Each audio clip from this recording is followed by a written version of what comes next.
Hello， 我是百萬 fans 的小滿，歡迎來到我的頻道。今天的分享馬上開始。貓是守護人類的精靈，當你傷心時，它為你療癒心靈；當你煩躁時，它只需一聲喵嗚就能讓你重歸平靜。古埃及人為什麼崇拜貓？它真的是某種史前神明嗎？2023年，一位重量級進化生物學家喬博士說，如果对狗狗的研究處於現代，那對貓咪的理解還處於中世紀。比如，貓為什麼只對人類喵喵叫？大自然這麼多生物，貓為何只選擇親近人類？仿佛冥冥中有力量在安排。喬博士將自己的研究寫成書，名為《貓的多元宇宙》，書中展現了一片疑雲密布的貓世界。今天，我們跟隨他的研究，走進這片疑雲，一探究竟。無論你是否養貓，一定知道喵喵叫。然而，喬博士開篇就打破常識，貓竟然只對人類喵喵叫。回想一下，小區野貓吵架是喵喵叫嗎？你大概率沒見過野貓吵架，因為溪上的軟貓是大自然的殺手，能用速度和身法解決的問題，絕不糾結半句。除非對方是人類。喬博士說，如果把爭鬥時那種吼叫聲排除，成年貓咪之間幾乎不喵喵，就連公認的話癆暹羅貓也只會在尋找同伴或好奇時發出類似喵嗚的感嘆，並不是與人類交流時的奶聲奶氣。為什麼這樣？科學家也蒙為此做過不少實驗。2002年，康奈爾大學尼博士收集了100種喵叫聲，像人類是好的、即將被投餵的、被大力擼猫的等等。然後找20幾個學生聽聲打分，1到7代表喜悅到緊張，結果準確率只有 34%， 比瞎猜高不了多少。難道喵喵叫並非與人類交流？太反常識了，不對。2015年，英國團隊重複實驗，這次用一對貓主子與铲屎官，奇蹟發生了。铲屎官對自己貓的判斷準確率輕鬆達到 60%。對別家貓卻跌至 25% 以下。喬博士說，130年前，1895年，美國2位貓奴作家出版《貓語聖經》，把貓叫聲對應人類詞語130年來奉為圭臬。但科學研究似乎表明，沒用每只貓的喵嗚聲都是針對鏟屎官的1對1加密。世上不存在通用貓語，越研究越迷糊。換個方向，能否迂回解答？很多人說，擼貓最有成就感的是擼出那種呼嚕嚕的吼聲。然而吼聲是什麼？先別說獅子老虎，就拿蒙古喉音饒舌來說，你感到什麼？來自薩滿的恐懼，自然之力的畏懼，獅吼、虎嘯、龍吟，都是對低沉喉音的可怕描述。大自然一切喉音幾乎都是恐嚇，但到了貓身上，網上竟有8小時貓咪呼嚕大禮包，讓你一次聽到爽。為何我們不害怕，反而覺得爽？喬博士記錄了實驗，研究員與貓咪玩耍愛撫，發出幸福呼嚕聲，即為滿足性喉音，接着故意懶床，不按時餵貓，貓着急走來走去，跳上床主動發出呼嚕，即為請求性喉音。研究請求性喉音，發現它與人類嬰兒哭聲近似。健康嬰兒哭聲在300到600赫茲，貓咪請求性呼嚕也在這個頻率。貓咪利用我們本能，模擬嬰兒向我們請求，誰教他們的？這是本能啊！再聽2段請求性呼嚕樣本，是不是有點被擊中基因的感覺？尤其是初為人父母很像吧？在研究滿足性喉音更離奇。2001年，專家發現這種呼嚕能促進骨骼癒合，緩解疼痛和水腫，勉強可用野外生存法則解釋。它們經常受傷骨折，但2009年一項研究養貓有助緩解心血管疾病，貓咪呼嚕可將中風和心臟病風險降低約1/3。貓咪真的是薩滿，一滿足一祝福就帶來治癒之力。喬博士也說，下次貓趴在你身上呼嚕，記得說聲謝謝，它真在治癒你。至於最初那個謎團，越陷越深。喬博士決定換方向養貓的人一定常見這畫面：小貓兩眼放空，前爪交替往下踩，常伴隨呼嚕聲，尤其踩在軟綿綿的東西上，持續好幾分鐘。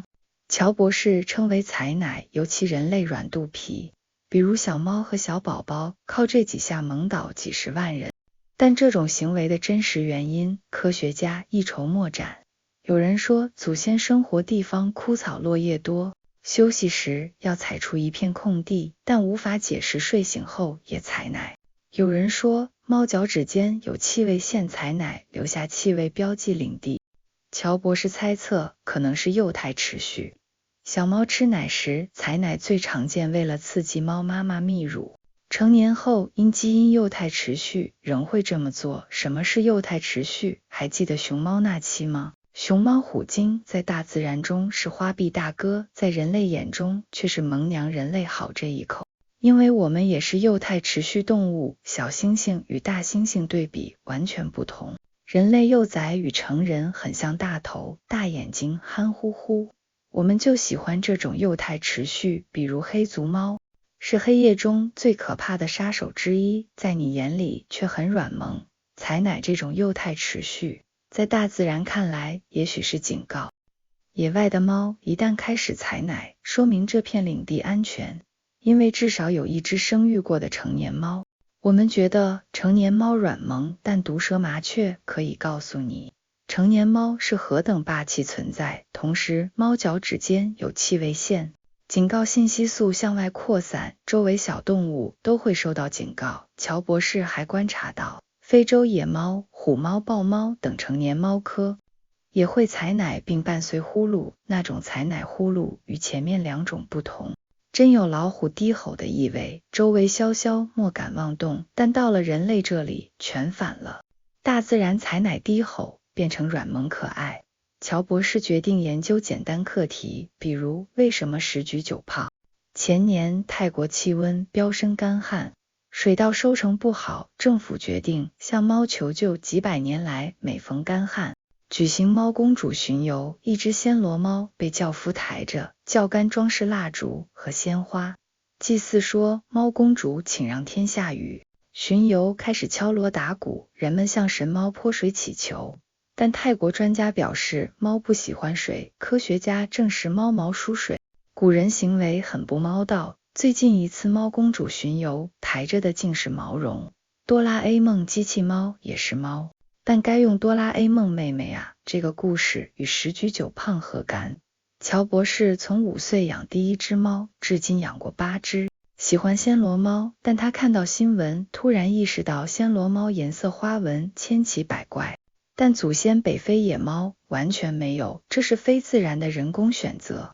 早在13幾年，泰國就有論貓，將23種暹羅貓分為吉祥與不祥，最著名的月亮、鑽石幾乎就是現代暹羅，還有通體漆黑頸部、一圈白的全身、雪白腰間黑帶的，還有叫卓越或黃銅的，現在我們叫它胖橘。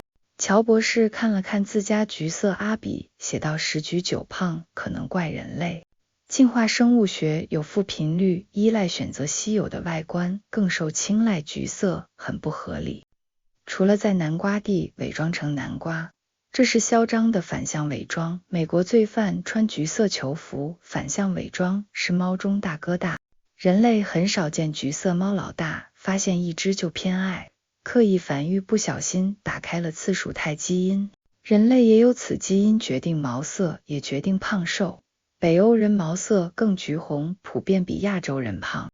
看橘貓就明白了，在人類培育下，橘貓誕生。我們覺得好胖好可愛，其實是貓中黃鬚而黑老大。接下來，貓捉老鼠的迷思。喬博士又要打破常識，好奇害死貓，它們天生追逐活物，沒有貓能抵擋光點誘惑。長久以來，專家說，貓起源於美索不達米亞農耕時代。人類見谷倉引老鼠，吸引貓加入社群。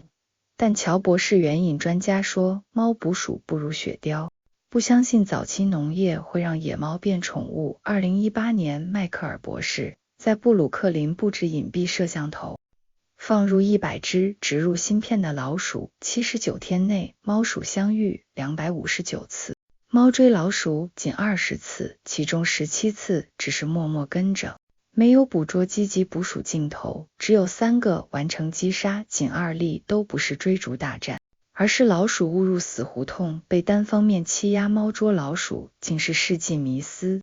貓好奇愛追光點，但真不愛抓老鼠。既然捕鼠不如雪貂，貓如何起源？喬博士又挖了天坑，他轉向埃及和陝西，那裡分別有貓咪起源的傳說與考古。畫面中奶凶的小貓，大家都愛上吧，但也許有人看出不對勁，這不是貓，是石虎，很兇猛的野獸，野外撞見石虎會像石頭一樣盯着你，那是伏擊狀態，它在計算如何突襲你。石虎捕松鼠、捕魚、捕鳥非常兇猛，也叫豹貓。花紋像金錢豹，極其暴躁。如今的孟加拉豹貓也只有1/8豹貓血脈。飼養石虎不可能。喬博士發現2016年陝西全戶村挖出5300年前貓咪骨骸，2隻肚子裡有未消化食物，檢驗發現大量粟米，其中1隻只吃粟米，這是被飼養的證據。因為野外貓純肉食，只有被飼養後才吃素，但基因檢測讓人不寒而栗。5300年前的陝西人，你們在幹什麼？這是2隻石虎豹貓，養它作甚？若不為抓老鼠毒蛇，就只能為擼貓解壓。但有人擼金錢豹嗎？中東土豪至今保留擼獵豹習俗，也出現在古埃及壁畫上。喬博士認為，貓咪起源與中東人擼獵豹、陝西人擼石虎一樣，是權力象徵。這是比解壓更大的心理爽點，叫做宗教設想。5300年前，陝西是皇帝崛起之時，埃及法老納美爾統一上下埃及，權力、武力和霸氣正是稀缺之物。王者需要宗教，宗教需要神明，神明需要神蹟。兇猛大貓小貓出現在王者身邊，在王者霸氣下顯得乖巧，但只是短暫表演，沒有真正被馴化。像馬戲團雄獅暫時被馴服。擼到距今4000年前，古埃及法老發現有一種北非野貓竟然表現出被馴化的感覺，於是它們越來越多出現在壁畫、文字、珠寶中。3500年前，貓成了埃及壁畫常見元素，趴在桌腿邊磨蹭，在人類腳邊吃東西。這時北非野貓已被馴化成家貓， DNA 檢測也顯示所有家貓都是北非野貓後代。又過500年，3000年前，貓與神明巴斯特聯繫，過上了最舒坦的日子，在神廟徘徊，被奉為巴斯特化身。很多人家裡供養貓貓離世時要刮眉毛哀悼。考古從巴斯特神廟遺址發掘出30萬隻家貓，木乃伊這個數字令人大吃一驚。但背後的埃及故事是另一個話題。好景不長，羅馬入侵後，貓神榮光消散，貓回歸寵物地位，隨古代貿易走向世界，這就是喬博士的宗教起源說。但喬博士無奈表示，聊了這麼多貓貓謎團，除了家貓源於北非野貓，竟沒有一件事能100%確定。貓真的很神秘，包括它另一個交流方式。尾巴語言也是離奇謎團，網上流傳很多影片，通過尾巴位置判斷情緒，尾巴高高豎起代表心情好，自信的打招呼，像蛇一樣扭動是邀請遊戲，尾巴下垂大幅甩動表示煩別來搞事，夾在兩腿間是認慫，我們覺得這很正常。狗狗不也搖尾巴表達情緒嗎？但喬博士說，動物用尾巴表達情緒也很罕見。貓科大家族中，除了家貓，只有獅子會用尾巴交流，老虎、豹子、猞猁，甚至北非野貓都不會。家貓這招跟誰學的？難道是跟狗狗學的？人類也沒有尾巴。喬博士猜測可能與社會性有關，獅子團隊捕獵需要溝通，其他大貓是獨行俠，不需交流。狗狗祖先是狼，也是社會動物，自然也會這招。人類沒有尾巴，但有眼白和豐富表情眼色形式，在動物界也是離奇操作。家貓沒有集體捕獵的社會性，為何會用尾巴？喬博士說，可能因為家貓數量密度太大，數千年來聚集在人類垃圾堆和施捨物周圍，形成龐大溝通網絡，信息交互密度遠超野生動物。需要更有效手段，喵喵是专門針對人類的迷魂药。猫之間用尾巴向旗杆离很遠就能看見，於是成為完美交流器官。但如果你200年前去日本，會發現日本貓沒有尾巴，叫日式短尾貓，怎麼回事？進入另一個迷之領域，一幅很多人沒見過的《最後晚餐》。比達芬奇那幅更完整，看到耶穌腳下部分出賣耶穌的猶大身旁蹲着黑貓。羅馬教廷曾禁止養貓，800年前教皇格里高利9世認為黑貓是路西法化身，1233年頒布法令宣布撒旦扮貓，會在彌撒中化身為貓。200年後，中世紀黑暗時代，貓成為教廷獵殺女巫的標誌。比利時至今保留拋貓節，畫面詭異，但現在已變成愛貓節。再看東方，還記得武則天晚年贖罪經卷嗎？他年輕時為奪權害死蕭淑妃，蕭淑妃臨死詛咒自己死後變貓，讓武家人變老鼠，折磨武則天，因此下令皇宮禁貓。又因總聽到貓叫聲，從長安搬去洛陽。隋唐時期，中國曾流行貓鬼法術。隋文帝小舅子獨孤陀家養婢女，擅獵貓鬼，貓鬼能殺人並轉運財物。獨孤陀用貓鬼斂財，甚至控制皇后姐姐，想繼續控制隋文帝時敗露，案件牽涉幾十萬人。隋朝立法豢養貓鬼者流放3000里。唐朝晚期，段成式寫《酉陽雜俎》，用金貓故事為貓正名，說貓梳毛、洗臉爪，過耳即有客到。貓鬼傳說慢慢演變成招財貓。日本因遣唐使斷絕，被貓鬼故事嚇到，於是出現貓鼬傳說，9歲老貓尾巴分叉，驪山修煉成貓，又取人性命。最可怕9尾9叉，需81年。恰好有人獻上基因突變的短尾貓，沒有尾巴就不會分叉，於是培養出日本短尾貓。1712年，首位進入日本的德國專家日志說這是日本人養的貓，黑白大圓斑，尾巴捲曲像折斷，對老鼠沒興趣，被女性抱着撫摸是最大歡喜。愛貓是基因指令，再可怕傳說也無法阻擋。喬博士還提到2016年意大利研究發現，古代維京港口有大量貓墓，或許維京戰士掠奪廝殺後，回船也會溫柔摸貓頭，感謝主神奧丁。北歐傳說中，2隻巨貓拉動女神戰車，雷神還和肥貓掰手腕，竟然敗了。維京人偏愛橘貓，可能根據神話培養出肥貓品種。觀察世界橘貓集中區域，竟能勾勒出維京航海線路圖。回到現實，喬博士為何寫這麼細緻的貓書？他是進化生物學界研究爬蟲蜥蜴的權威，外號蜥蜴人，自稱第2枚，人敢說第一。為何2023年突然出版貓書？看看當今世界的紛爭戰火，是否聯想到更幽深的傳說？貓、蜥蜴、龍族都來自遠古文明，作為人類守護精靈，在這個紛爭世界，貓有必要再次出場。讓我們放下分歧，共同感受治癒之力，讓世界走向平和。感謝觀看本期內容，記得訂閱、關注、轉發。下期見，你的小滿馬上回來。